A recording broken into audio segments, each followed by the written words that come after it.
स्वागत है। एक बड़े चिंताजनक विषय के ऊपर आज हम आपसे बात करने के लिए यहाँ पे आए हैं। नेशनल कॉन्फ्रेंस के मेंबर पार्लियामेंट आगा रूहुल्लाह ने कल एक बड़ा खतरनाक बयान दिया जो उनके सोशल हैंडलर पे भी आया। उन्होंने कहा कि कश्मीर में टूरिज्म कल्चरल इन्वेजन है। ये विषय है कि एक डेमोक्रेसी में इस तरह की बात जो है वो किसी ने रखी है, और जो आदमी ये बात करता है वो मेंबर पार्लियामेंट है नेशनल कॉन्फ्रेंस का। तो नेशनल कॉन्फ्रेंस का एक बड़ा नेता ये कहता है कि टूरिज्म या टूरिस्ट जो बाहर से आते हैं वो कल्चरल इन्वेजन कर रहे हैं कश्मीर। ये क्या सोच? क्या नेशनल कॉन्फ्रेंस इसके समर्थन में है या इसके खिलाफ है? अगर नेशनल कॉन्फ्रेंस अपने मेंबर पार्लियामेंट के बयान के समर्थन में खड़ी है, फिर नेशनल कॉन्फ्रेंस को बताना पड़ेगा कि आप गवर्नमेंट चलाने का आपके पास क्या मॉरल जस्टिफिकेशन है। आप गवर्नमेंट में बैठ के इस तरह की बात करते हो कि कल्चरल इन्वेजन हो रहा है टूरिज्म के माध्यम से। कश्मीर में टूरिज्म जो है वो इकोनॉमी का मेन स्ट्रे है। अगर कश्मीर में टूरिज्म नहीं होगा तो कश्मीर की इकोनॉमी पूरी खत्म हो जाएगी। यही पिछले 30 साल से हुआ। आज जब बड़ी एफर्ट्स के बाद कश्मीर में टूरिज्म को रिवाइव किया गया और टूरिज्म के रिवाइवल के बाद वहां पे समृद्धि आई है, आम जनता में आम लोग जो है वो खुश हैं। जिनके लोन पेंडिंग थे बैंकों के, उन्होंने लोन भी खत्म किए और पैसा भी सरप्लस हो गया। आज किसको चिंता है इस चीज की कि आम आदमी की जिंदगी जो है वो कंफर्टेबल क्यों होगी? नेशनल कॉन्फ्रेंस का इतिहास है कि नेशनल कॉन्फ्रेंस वक्तन फवक्तन इस तरह के लूज कैनन पॉलिटिक्स में छोड़ती ही आई। वो कभी अकबर लोन की शक्ल में जो असेंबली में बैठ के पाकिस्तान जिंदाबाद का नारा लगाते हैं, आगा सैयद रूहुल्लाह की शक्ल में जो अब ये कहता है कि टूरिज्म के माध्यम से कल्चरल इन्वेजन हो रहा है। ये इस तरह के जानबूझ के बयानबाजी जो है वो नेशनल कॉन्फ्रेंस की सीनियर लीडरशिप की तरफ से की जाती है। हम ये समझते हैं कि ये नेशनल कॉन्फ्रेंस के द्वारा पॉलिटिकल टेररिज्म की नई वेव है। आप लोगों को टेरराइज करना चाहते हो। जो टूरिस्ट कश्मीर में आता है, जो वहां पे एंजॉय करने के लिए आता है, लेजर के लिए आता है और उसके माध्यम से कश्मीर की इकोनॉमी को खड़ा करता है, आप उसको डराने धमकाने की कोशिश कर रहे हैं।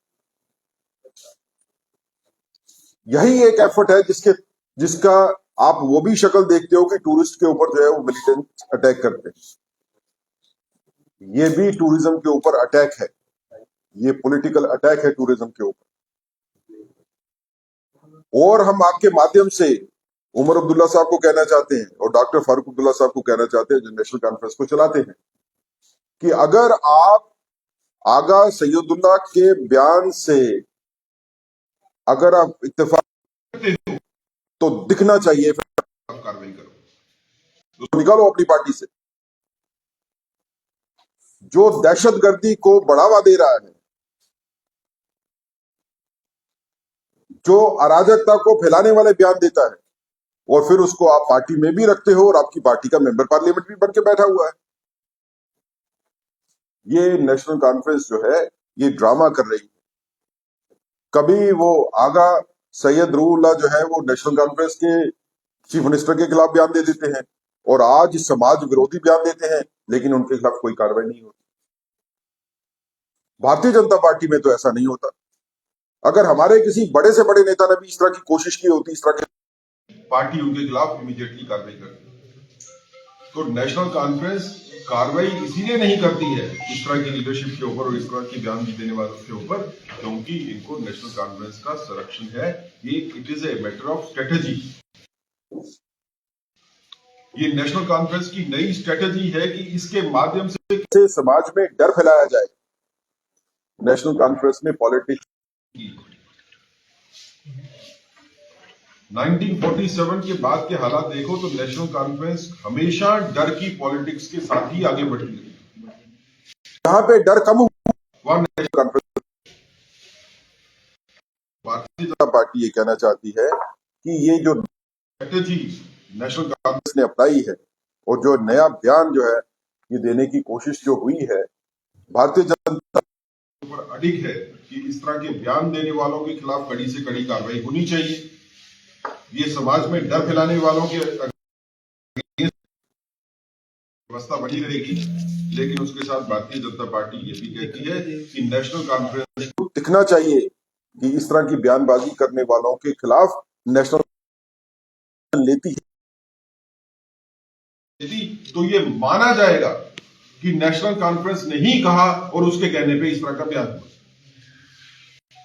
ये भी कहना चाहते हैं कि कश्मीर की जनता भी आहत हुई है। जम्मू में तो आहत हुए हैं, लेकिन कश्मीर जनता जिनके साथ हमारी बातचीत हुई वो भी आहत हुए हैं। कश्मीर का आम जन चिंतित है कि इस तरह की बयानबाजी अगर रूलिंग से आएगी तो फिर टूरिस्ट को बड़ी मुश्किल के बाद, बड़ी मुद्दतों के बाद जिन्होंने दोबारा कश्मीर का रुख किया है वो आना बंद हो जाएंगे और आम आदमी की जिंदगी जो है फिर बदतर हो जाएगी। तो भारतीय आगा सैयद रूहुल्लाह के बयान को कंडेम करती है, को कंडेम है जो सोच इस तरह की देती है। Bharatiya Janata party national conference को चेतावनी देती है कि आप इस तरह के बयान देने वाले अपने लीडर्स पे नकेल कसें और उनके खिलाफ कार्रवाई करें। और अगर आप अपने लीडर्स के ऊपर कार्रवाई नहीं कर सकते जो इस तरह के बयान देते हैं, तो आपको कोई राइट नहीं है जम्मू कश्मीर में, को छोड़ दीजिए। अभी कुछ दिन पहले रिजर्वेशन पॉलिसी को लेकर भी आगा सईद रूहुल्लाह ने काफी प्रोटेस्ट किया था सीएम रेजिडेंस के बाहर। जब इस बात को लेकर सीएम से पूछा गया कि आपके ही पार्टी के एमपी प्रोटेस्ट कर रहे हैं तो आपका इसके बारे में क्या कहना है, उन्होंने कहा कि वो प्रोटेस्ट करने के लिए पूरी तरह से स्वतंत्र हैं और हमारी पार्टी में आजाद बोलने की पूरी तरह से छूट है। तो ये कहीं आप देखते हैं कि वो जो उनका ये स्टेटमेंट था कि वो आजाद है बोलने के लिए, उसी का ये नहीं। देखिए, जो उमर साहब स्टेटमेंट जब उन्होंने कोई कार्रवाई नहीं की आगा सईद रूहुल्लाह के ऊपर, रिजर्वेशन के ऊपर, वो ये दर्शाता है कि उमर साहब को कोई ज्यादा इतराज नहीं है आगा सईदुल्लाह के ऊपर। ये ड्रामा है, ये पॉलिटिकल ड्रामा हो रहा है। आज भी जो बयान रूहुल्लाह ने दिया है उसके बाद अगर आप उमर साहब को देखेंगे वो कहेंगे ये तो अपना व्यक्तित्व बयान है, इसके ऊपर व्यक्तिगत बयान के ऊपर मैं कुछ नहीं करूंगा या मेरे पास टाइम नहीं है देखने का। लेकिन आपका मेंबर पार्लियामेंट जब इस तरह के बयान देता है जो समाज में अराजकता फैलाते हैं, तो अगर आप चुप रहते हैं तो चुप रहने का मतलब उसका समर्थन है, मौन समर्थन होता है। उमर अब्दुल्ला साहब या डॉक्टर फारूक अब्दुल्ला साहब जो कर रहे हैं वो मौन समर्थन दे रहे हैं इस तरह की बयानबाजी। Thank you sir.